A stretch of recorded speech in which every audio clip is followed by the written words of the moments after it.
नारद जी ने तप करा। जिस नारद ने भगवान शंकर का अपमान करा था, जिन नारद जी ने भगवान शिव के लिए अपशब्द कहा था, उन भगवान शंकर ने आकर नारद जी को आनंद सुख प्रदान कर दिया। भगवान ने कहा नारद जी कोई दिक्कत की बात नहीं है, आपने बोला मैंने स्वीकार करा, कोई बात नहीं, आपके मुख से अपशब्द निकल गए, कोई दिक्कत की बात नहीं, आपने तप करा, मेरा स्मरण करा है, फिर भी मैं आपको आशीर्वाद प्रदान करता हूं नारद जी, आप जगत में जहां भी जाओगे परमात्मा को जहां तहां पाओगे। नारद जी जहां भी जाते हैं परमात्मा का भजन करते करते, दर्शन करते करते पुण्य फल प्राप्त कर लेते।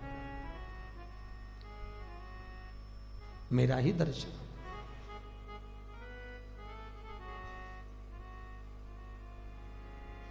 अब आगे जो वर्णन आया है वो सृष्टि खंड का आया कि सृष्टि की रचना मृत्यु लोक पर अगर कोई देव, अगर कोई देवता विनाश के समय पर अगर कोई बचा है तो वो केवल शिव बचा है, केवल शिव।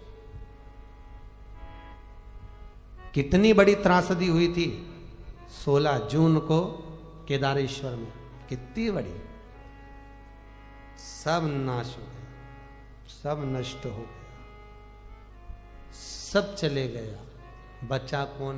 केवल एक शिव, केवल एक शिव बचा।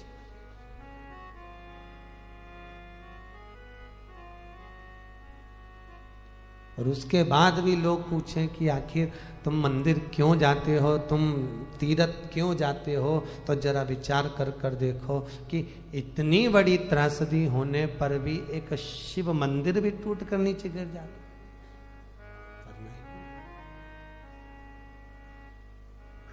प्रलय के समय पर विनाश पर कुछ भी नहीं है, एक पानी का केवल एक बुलबुला है, केवल एक बुलबुला। बुलबुले की आकृति क्या होती है? शिवलिंग, केवल शिव। उन्हीं भगवान शंकर के भाग से सुंदर भगवान विष्णु प्रकट हुए और भगवान विष्णु ने फिर ब्रह्मा को प्रकट करा है नाभि से, और ब्रह्मा जी ने इस सृष्टि का रचना करी है। ब्रह्मदेव सृष्टि की रचना करें।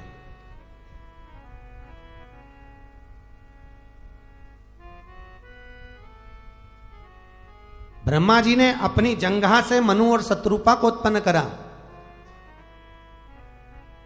प्रियवत उत्तानपात पुत्र हुए, कन्या देवहूति प्रसूति का जन्म हुआ।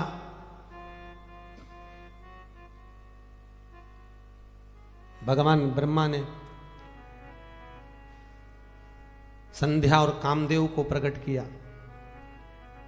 जिस संध्या ने भगवान का भजन कर कर, स्मरण कर कर चंद्रभागा नदी के तट पर, चंद्रभागा नदी की बालू रेत से शिवलिंग का निर्माण कर कर, पूजन कर कर उत्तम वर की प्राप्ति करी है, वो चंद्रभागा नदी का तट लिया है। चंद्रभागा नदी का तट कहां पर है? चंद्रभागा पंडर। आज भी प्रमाण है, अगर चंद्रभागा नदी की बालू रेत का शिवलिंग बनाकर जिसकी विवाह नहीं हो रहा हो, शादी नहीं हो रही हो, संबंध में देरी हो रही हो, चंद्रभागा नदी के बालू रेत का शिवलिंग बनाकर उसकी अर्चना कर कर उसी जलाशय में उसको विसर्जन कर दो तो बच्चा बच्ची का संबंध शीघ्र हो जाता। कितना भी शादी में देर हो रही हो तो भी हो जाता। आप लोग पंढरपुर जावें तो जरूर करें।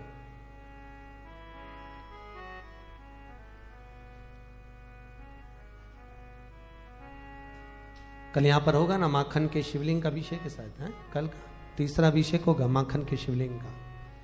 चंद्रभागा नदी के तट पर संध्या ने भगवत स्मरण करा है, भगवत भजन को धारण करा है, और भगवत भजन करते हुए, स्मरण करते हुए वही संध्या